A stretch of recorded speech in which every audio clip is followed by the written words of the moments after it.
Welcome back to the English Learning Podcast. Today, we're diving into why listening is actually the bedrock of mastering English. Julia, could you explain why focusing on listening comes before reading, writing, or even speaking? Absolutely, Jason. Think of learning a language like building a house. Listening lays the foundation. Even as babies, we absorb language by hearing sounds, tones, and rhythms long before we ever speak. This early exposure helps our brains recognize patterns and meaning. That's a great point.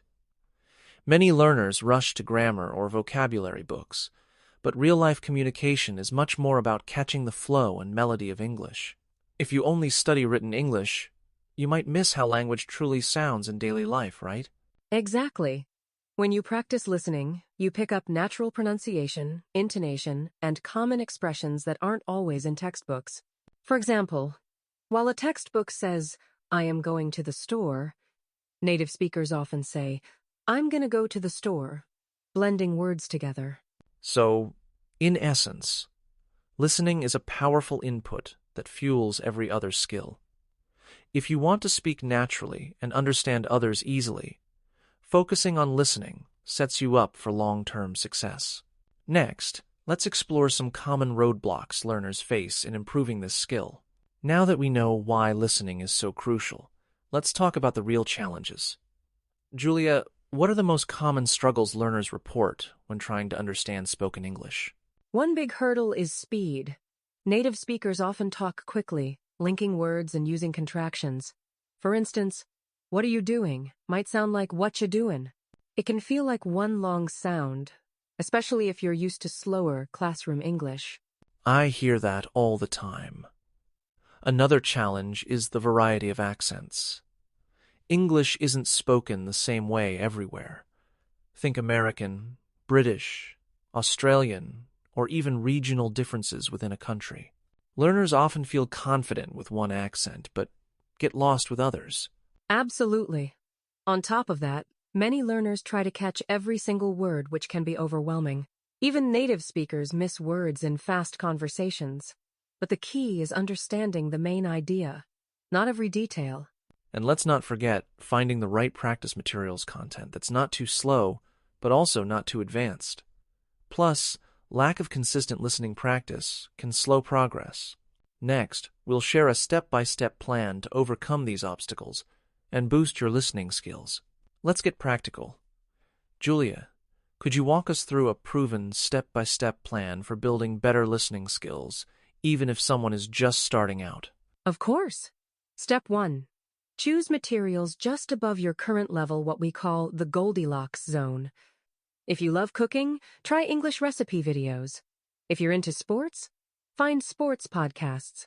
Enjoyment boosts learning speed. Great advice. What about adjusting the listening speed? Many apps let you slow down or speed up audio. It's like training for a marathon. Start slow, then gradually increase the challenge as your ears adapt. Exactly. Step 3. Use English subtitles smartly. Watch once with subtitles, then again without, to test your comprehension. Step 4. Try shadowing, pause the audio, repeat what you hear, and mimic the speaker's pronunciation and rhythm. It's like karaoke for language learning. And don't forget dictation. Listen to short clips and write down what you hear. This sharpens attention to detail. Finally, make listening a daily habit, even if it's just 10 minutes. Consistency is more important than perfection. Up next, let's talk about active versus passive listening and why you need both. A lot of learners wonder, should I always focus deeply when listening, or is background listening helpful too? Julia, can you explain the difference between active and passive listening? Passive listening is like having English as your background soundtrack maybe, while cooking or commuting. Your brain absorbs the rhythm and common phrases, even if you're not focused. It's great for building familiarity without pressure. But for real improvement, active listening is key, right? That's when you put on headphones, eliminate distractions, and really focus. You might pause, rewind, take notes, or repeat phrases out loud to train your ears. Exactly. Active listening is like going to the gym for your language muscles. It's intense, but the results are deeper. Studies show that combining both methods leads to faster progress. For example, a 2022 research paper found learners who used both improved comprehension by 30% more than those who only did passive listening. So, listeners, balance is key.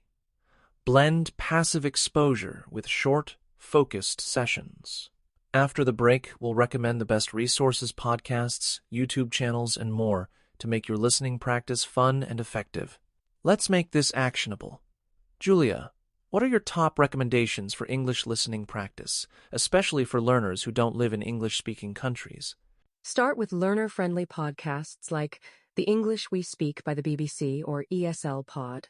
YouTube channels such as English Class 101 or VOA Learning English provide slow, clear audio. Watching TV shows like Friends or Modern Family with subtitles is also powerful. That's a strong list. And you can make English part of your daily life by setting your phone to English, following social media accounts in English, or listening to music and repeating the lyrics. Even thinking in English, like narrating your day, helps reinforce listening and speaking. Absolutely. And don't forget to record yourself repeating phrases from podcasts or movies. Listening to your own voice is a great way to spot pronunciation gaps and build confidence. Remember, technology puts the English-speaking world in your pocket. Use AI tools and language apps to simulate real conversations. In a moment, we'll share a motivational 7-day listening challenge to help you put these strategies into practice and see measurable progress in just 1 week. Now it's time to put everything into action. Julia, can you outline our 7-day listening challenge for listeners who want a practical roadmap to boost their skills this week? With pleasure. Day 1. Pick a podcast or video you like and listen without subtitles. Day 2. Listen again with English subtitles, noting 3 new words. Day 3. Try shadowing, repeating the audio out loud. Day 4. Do a short dictation exercise. Write what you hear. On day 5, listen to a native speaker conversation or interview. Day 6, watch a scene from a TV show or movie, first with subtitles and then without. Finally, day 7. Test yourself by summarizing what you heard without any subtitles. Celebrate your small wins. Exactly. Consistency is what matters most. Even 10 minutes a day can create real change over time. Share your progress with friends or in an online group for extra motivation. Remember, every minute you listen, you're training your brain for fluency. We believe in your progress. Keep your headphones handy, stay curious, and enjoy the journey. Thanks for joining us. Don't forget to subscribe and come back next time for more English learning tips. Happy listening, everyone.